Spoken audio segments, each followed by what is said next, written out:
दोस्तों, हमें लगता है ना कि बुखार जो है एक बीमारी है, लेकिन बुखार एक बीमारी नहीं, बुखार बीमारी का एक सिम्टम है।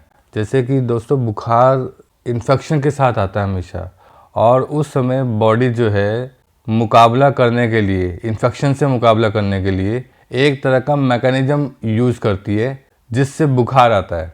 अब बुखार वास्तव में है क्या, और डाइट हमको बुखार में ठीक करने के लिए मदद कैसे करती है, इसके बारे में आज हम गहराई से बात करेंगे।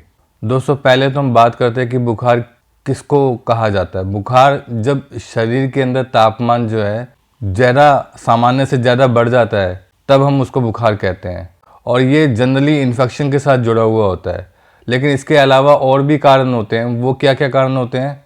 एक तो होता है एंटीजन एंटीबॉडी रिएक्शन, दूसरा कैंसर के टाइम पर भी बुखार होता है, तीसरा ग्राफ्ट रिजेक्शन के टाइम पर भी बुखार होता है। ग्राफ्ट रिजेक्शन क्या होता है? ग्राफ्ट रिजेक्शन होता है कि जब हम कोई ट्रांसप्लांट लगाते हैं बॉडी के अंदर, तब बॉडी क्या करती है, बॉडी उसको फॉरेन समझती है और उस पर फिर हमला करती है, उसकी वजह से बुखार पैदा होता है। तो दोस्तों, ये हमने बात करी कि बुखार कब कब होता है। अब बुखार जो है दो तरह का होता है, एक होता है एक्यूट फीवर और दूसरा होता है क्रॉनिक फीवर। एक्यूट फीवर जो होता है वो, उसमें बुखार जो है 104 से भी ऊपर चला जाता है, जैसे कि चिकन पॉक्स हो गया, मलेरिया हो गया, टाइफाइड हो गया, नमोनिया हो गया, टॉन्सिलाइटिस हो गया, या कोई फ्लू हो गया। और दूसरा जो कैटेगरी है क्रॉनिक फीवर की, उसमें कम ग्रेड का बुखार होता है जो काफ़ी महीने तक चलता रहता है, जैसे कि ट्यूबरकुलोसिस है, या HIV है, या फिर एड्स है। अब दोस्तों, बुखार के दौरान शरीर में क्या क्या होता है उसके बारे में हम बहुत ही छोटे रूप में हम बात करेंगे, क्योंकि ज़्यादा करेंगे तो वीडियो बहुत बड़ा हो जाएगा। बुखार के दौरान मेटाबॉलिक रेट जो है वो बढ़ जाता है, तो फिर एनर्जी की डिमांड बढ़ जाती है। जो हमारे अंदर, बॉडी के अंदर ग्लाइकोजन स्टोर होते हैं, वो घटना चालू हो जाते हैं, और फैट के जो डिपॉजिट्स होते हैं, क्योंकि वो भी एनर्जी देने का काम करते हैं, तो वो भी कम होना चालू होते हैं। दूसरा प्रोटीन कैटाबॉलिज्म होता है। प्रोटीन कैटाबॉलिज्म मतलब प्रोटीन का टूटना, क्योंकि जब एनर्जी की डिमांड बढ़ती है तो प्रोटीन भी कम होना चालू होते हैं। तो ये अक्सर मलेरिया या टाइफाइड जैसी बीमारियों में होता है। लेकिन प्रॉब्लम ये होती है कि प्रोटीन कैटाबॉलिज्म की वजह से नाइट्रोजनस वेस्ट बनते हैं, और वेस्ट को निकालने के लिए किडनी पर लोड बढ़ता है। ठीक है दोस्तों। तो तीसरा होता है कि जब बुखार होता है तो उसकी वजह से पसीना भी बढ़ता है, और वेस्ट एक्सक्रीशन जो होता है, मतलब जो मेटाबॉलिक वेस्ट होते हैं वो निकलते हैं, तो उसके लिए पानी की ज़्यादा ज़रूरत होती है। तो इसकी वजह से बुखार में पानी का लॉस ज़्यादा हो जाता है, और सोडियम और पोटेशियम, इन इलेक्ट्रोलाइट्स का भी लॉस काफ़ी ज़्यादा हो जाता है बुखार में।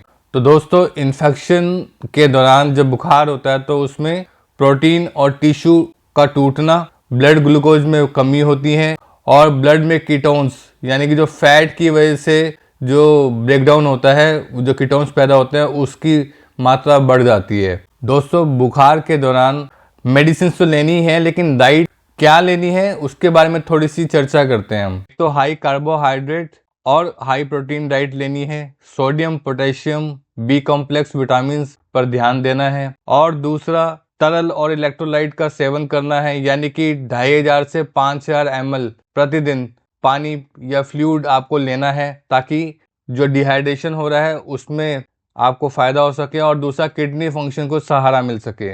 दोस्तों, जब तेज बुखार होता है तो खाना मुश्किल पड़ जाता है, चबाना यानी कि कठिन हो जाता है। तो उस समय लिक्विड डाइट से शुरू करें, जैसे कि सूप हो गया या फ्रूट जूस हो गया। फिर जैसे जैसे सुधार होता जाएगा तो सॉफ्ट डाइट की ओर बढ़ना है, और हर 3 घंटे में छोटे छोटे भोजन से उचित पोषण सुनिश्चित करने हैं, ताकि पाचन पर यानी कि डाइजेस्टिव सिस्टम पर दबाव ना पड़े, और हड्डियों के लिए कैल्शियम ऐड करें उसके अंदर।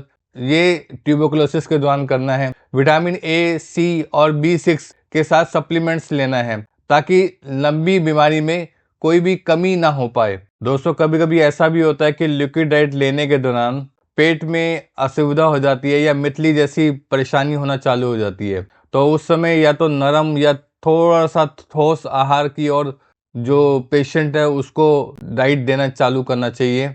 दोस्तों, डाइट की फ्रिक्वेंसी भी बहुत ज़्यादा इंपॉर्टेंट है। थोड़ा थोड़ा भोजन बार बार देना इंपॉर्टेंट है, ताकि डाइजेस्टिव सिस्टम पर लोड ना आए, और इससे क्या होगा कि धीरे धीरे जो भूख की वापसी है उसमें मदद मिल जाएगी।